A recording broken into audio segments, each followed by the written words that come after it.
皆さんこんにちは。ラーユ古生物チャンネルです。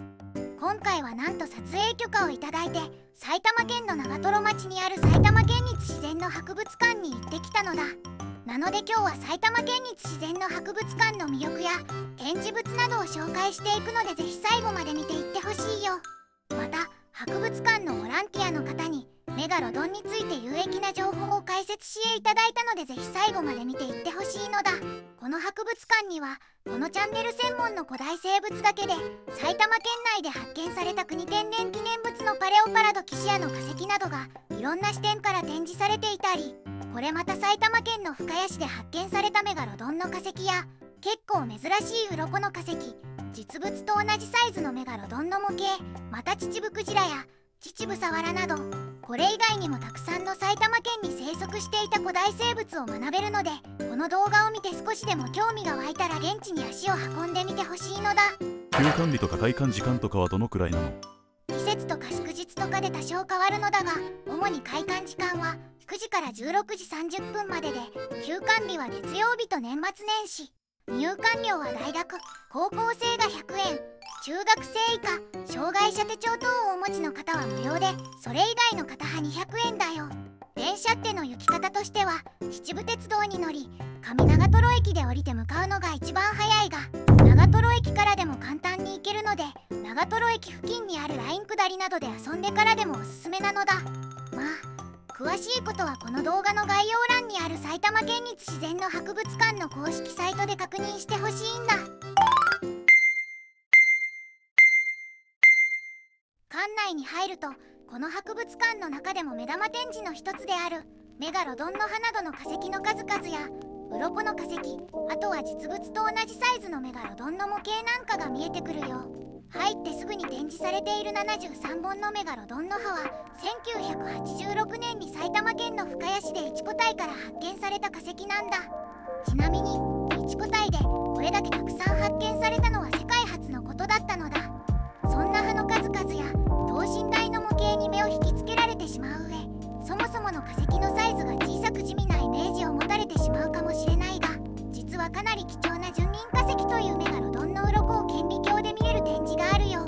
これはかなりすごく、メガロドンは遊泳速度が遅いサメであったという研究成果を示す化石が見ることができるのだ。今回はそんなメガロドンについて当館のボランティアの方にいろいろ解説していただいたので、一緒に見ていこう。じゃあそれ貸してください。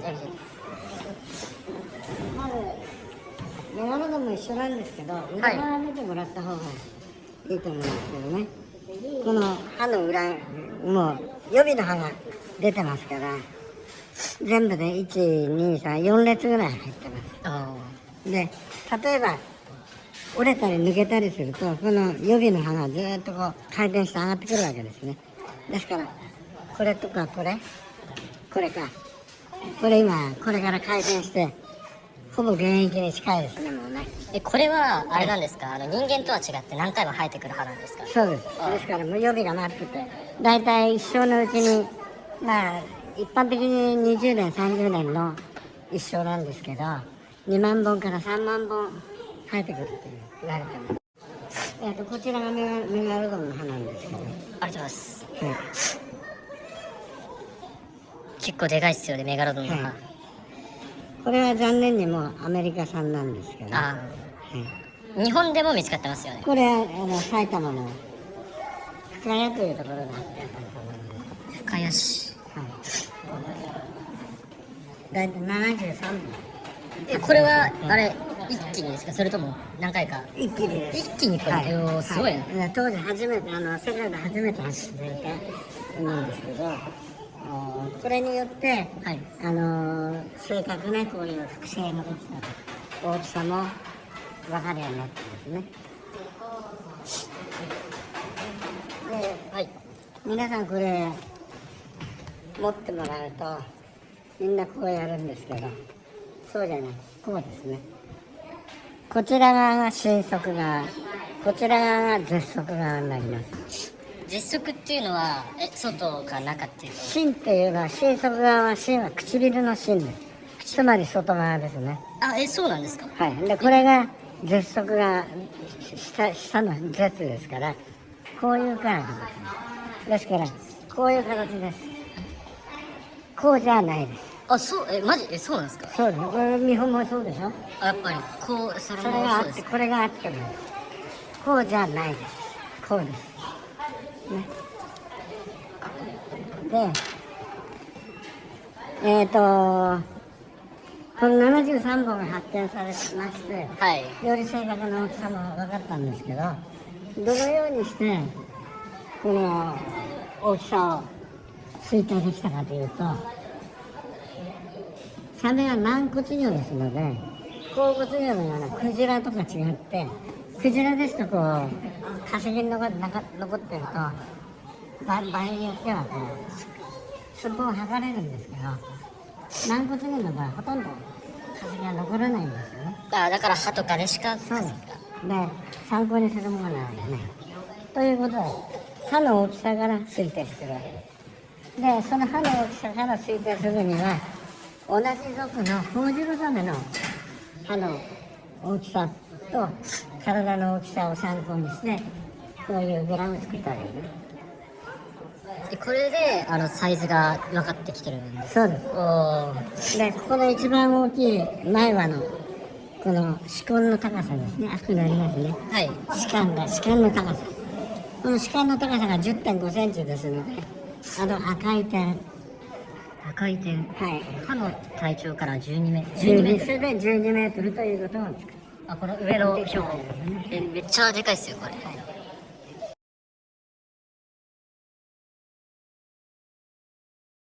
でかいな。で、当時なんですけど、はい。そこにホウジロザメの顎があるんですけど、なぜホウジロザメがここにあるかというと、同じ属、ホウジロザメはカルカルドン、カルカリアスというサメなんですけど、同じ属なので、このサメの大きさを推定できたという説なんですね。結構禁煙種なんですか、メガロドンとホウジロザメは。禁煙種ではない。禁煙種ではないけど、まあ同じ属。同じ属です。種と属はもう、属があって下に種があるんですから、同じ種じゃないです。ということだったんですけど、い研究が進むにつれて、最近はカルカルドンではないんじゃないかという話も出てます。だからオトドスとか。オトドス、あそうです。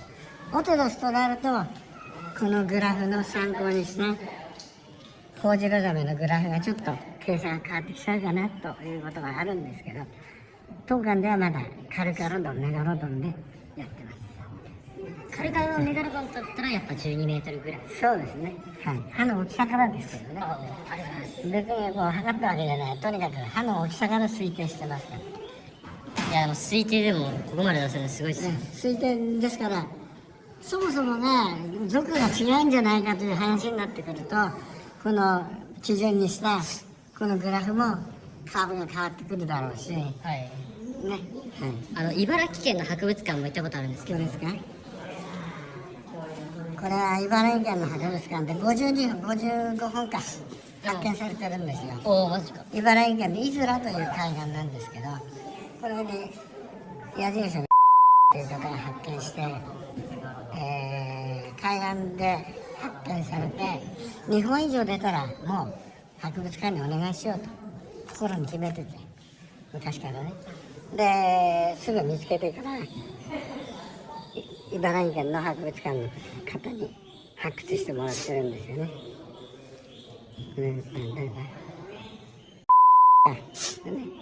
いろいろやってます。はい。あれ、ここで発掘されたのは、これ深谷市か。深谷です。はい。73本ですね。いや、多いっすよ、本当に。はい。あれ、このメガロドン自体は73本より多いんですか、1体の個体。 1個体は見て分かるように、裏側にも全部予備の歯を含めればはい200本ぐらいありますから、お全部数えると200本ぐらいあるんですよ。一その緒。列を数えて、はい。それで、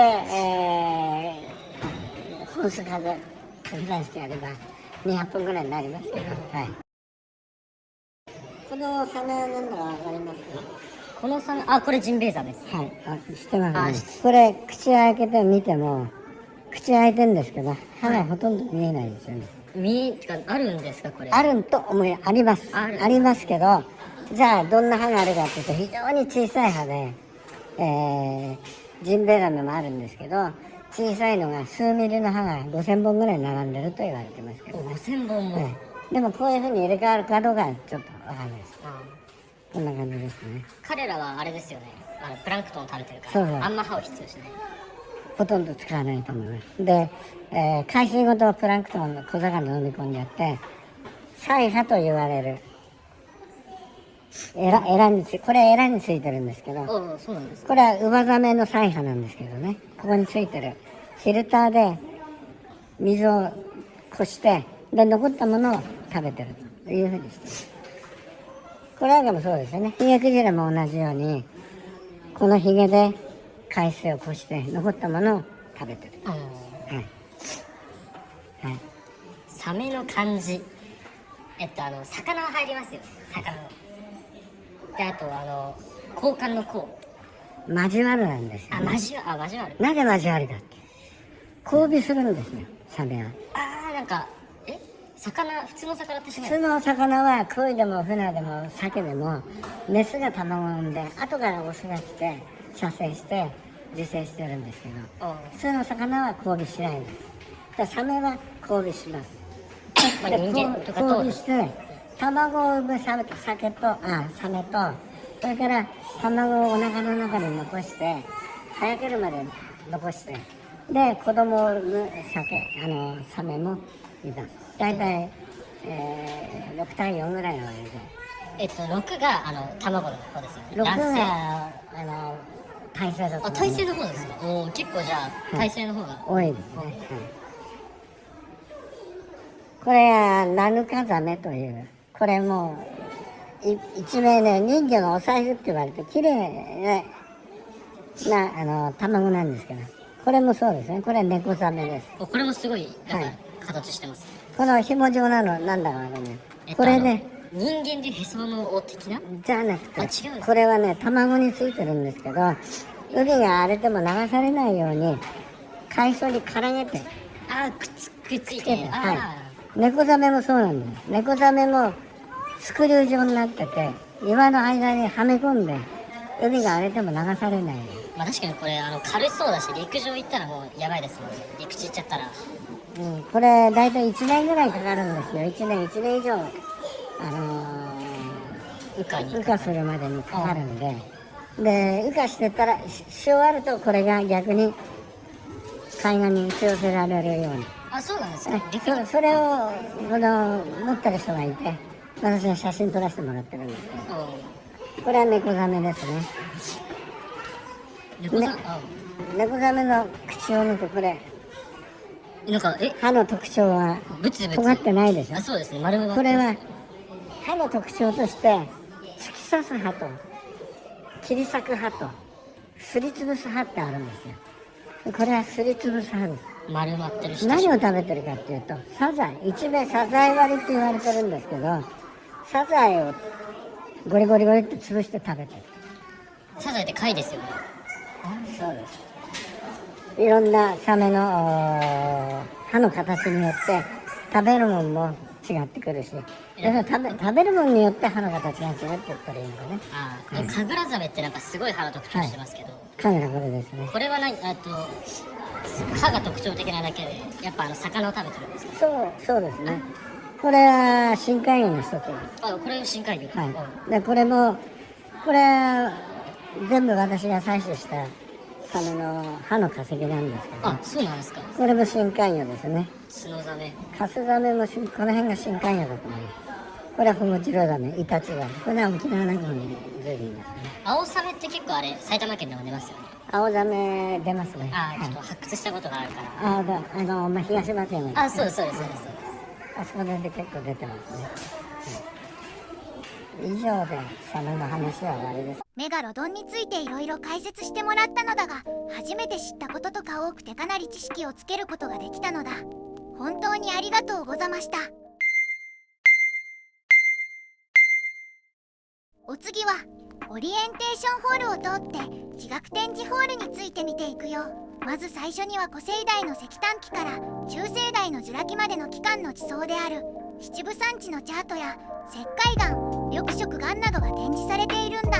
単に石灰岩などと言っているが、積したもので形成されているため、展示されている岩も複数の種類があるのだ。埼玉県立自然の博物館にはどんな石灰岩が展示されているの？隠れ基状石灰岩やフズリナ石灰岩、魚卵状石灰岩などのほか、旧武甲山、山頂の石灰岩などだよ。そして同じ展示場所にはフズリナやアンモナイト、ウミユリ、ベレロフォンなど埼玉県の古生代の地層から発掘された化石が展示されているよ。アンモナイトは中生代の生き物じゃなかったんだね。実はアンモナイトは石炭紀に誕生したらしいよ。ちなみにこの後、秩父から発見されたアンモナイトの化石の数々や、そんなアンモナイトの模型が展示されているので楽しみにしていてね。その前にまずこちらの模型を見ていくよ。それは先ほどのチャートや石灰岩などの展示の隣にあるよ。これは2億5000万年前の秩父の光景を再現した展示になっているらしく、秩父で発見された化石などを元に作ったらしいのだ。ということはウミユリ以外の生き物も復元されているのか？そう。ちなみにこの展示コーナーにいる生き物はウミユリやベレロフォン、三葉虫、フズリナ、シシャサンモ、ショウバンサンモ、そして石灰藻などがいるよ。みんなも探してみてね。そしてひときわ目を引くこれはガリミムス、ブラツスという恐竜の化石なんだ。本種は中生代白亜紀後期のモンゴルに生息していたオルニトミムス科なんだ。秩父や埼玉県の化石でもないのに、一体なぜ外国の恐竜が展示されているの？確かに一見すると関係ない化石にも思えるのだが、実は埼玉県や群馬県にある山中層群という地層から、群馬県付近から山中竜という愛称で呼ばれているオルニトミムス科の恐竜が発見されているよ。そんな山中竜は正式に学名は与えられていないが、見つかっている少ない化石から本館で展示されているガリミムスに近いと推測されているのだ。だから山中層群がある埼玉県でも生息していた可能性があるから展示しているってことだね。そんな山中層群ですが、そこの埼玉県の地層から発掘されたアンモナイトたちも展示されていて、多く見つかる化石はナノナビスやプテロトリボニア、アスタルテなどの2枚貝らしいよ。こうして発掘されたアンモナイトなどを見てると、それぞれの特徴がよく分かっていいね。ぜひリアルで見比べてもらいたいのだ。そしてその隣の展示が恐竜時代と呼ばれる中生代の光景を再現したものになるのだ。アンモナイトやベレムナイト、三角貝やエノセラムスが住んでいたとされ、魚類や首長竜なんかが時々来ていたとも考えられているよ。これらの展示の奥側へ行くと、長瀞の結晶沿岸などさまざまな埼玉の変成岩が展示されているよ。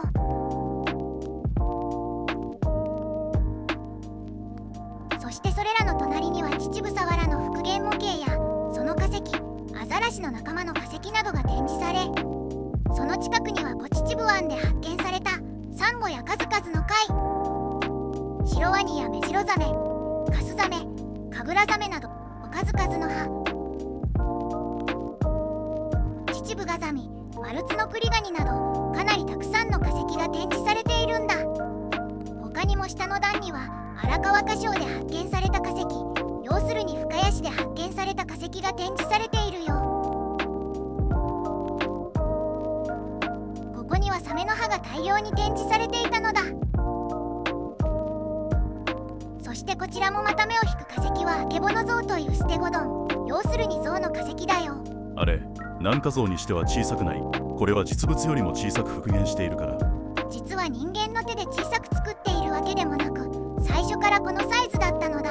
ではなぜアケボノゾウが肩までの高さが2メートルしかなく小型になってしまったかというと、当初化という現象が関わっているんだ。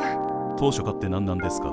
当初化とは大きな陸地から切り離されて小さな島、要するに孤島になった時、その環境に合わせて生き物が進化変化する現象のことなのだ。サイズが変化する理由として、今のところ出ている説は、限られた食べ物を極力消費しないためや、捕食者からの捕食圧が減り、大型化したり小型でいる意味がなくなるから大きさが変わると言われているよ。じゃあアケボノゾウは食べ物の消費を少なくするためや、捕食圧が減ったことで他のゾウより小さくなるんだね。そんなアケボノゾウが生息していた当時の環境は、全身骨格の後ろ側に展示されているよ。このアケボノゾウの模型展示は、およそ230万年前から150万年前の埼玉県の光景を再現していて、これにはアケボノゾウに限らず、カズサジカやシフゾウ、メタセコイア、オオバタブルミ、エゴノキなどもいるのでぜひ探してみてね。よし、地学展示ホールを抜けた先の天然記念物コーナーを見ていくよ。ここには埼玉県立自然の博物館の大目玉でもあるパレオパラドキシアなどがいろんな視点で展示されているのだ。さらにここには秩父クジラなどが展示されている場所もあってかなり見応えがあるよ。まず最初はパレオパラドキシアから。展示されている化石としては展示ホールの変わり目に頭蓋骨、下顎、脊椎骨、肋骨、歯骨があり、日本で2番目に発見され、頭から腰までの骨がほぼ完全に残っていた骨格化石、イタチザメの歯が付着している化石、さらには三条化石や埼玉県の小鹿の町、秩父市、岐阜県の土岐市から発見された化石をもとに復元したパレオパラドキシアが展示されているよ。この標本たちは左から歩いている復元、泳いでる復元、食べている感じで復元されていて、それぞれイメージすると動きそうなポージングをしているのだ。ちなみにレプリカのものもあるのだが、この秩父市大野原から発掘されたパレオパラドキシアは実物の化石なんだ。また小鹿の町般若から発見されたこちらの化石も本物だよ。さらに秩父クジラの化石に関してもある生物の基準となる世界で唯一の標本なのだ。そして小鹿のヒゲクジラなんかの化石が展示されていたり、ここもパレオパラドキシアの展示に負けず劣らず迫力があるのでぜひ見に行ってみてね。今回は動画の時間の都合上解説せず動画だけ軽く映したものや、そもそも使ってないものもあるからまだこれ以外にも展示が複数あるのだ。またこの動画では埼玉県立自然の博物館に展示されている古代生物について紹介したのだが、他にも生物展示ホールという場所ではかなりリアルなジオラマでいろいろな地域の生き物についてリアルに知ることができたり、生物展示ホールを出たあたりにクマやイノシシの複製を触る貴重な体験もできるよ。そして埼玉県立自然の博物館の2階では定期的にイベントが行われているので、定期的に公式サイトを確認してみてほしいのだ。最後に埼玉県立自然の博物館の方々、本当にありがとうございました。この動画で少しでも古代生物に興味が湧いたら幸いです。ご視聴いただきありがとうございました。また次回の動画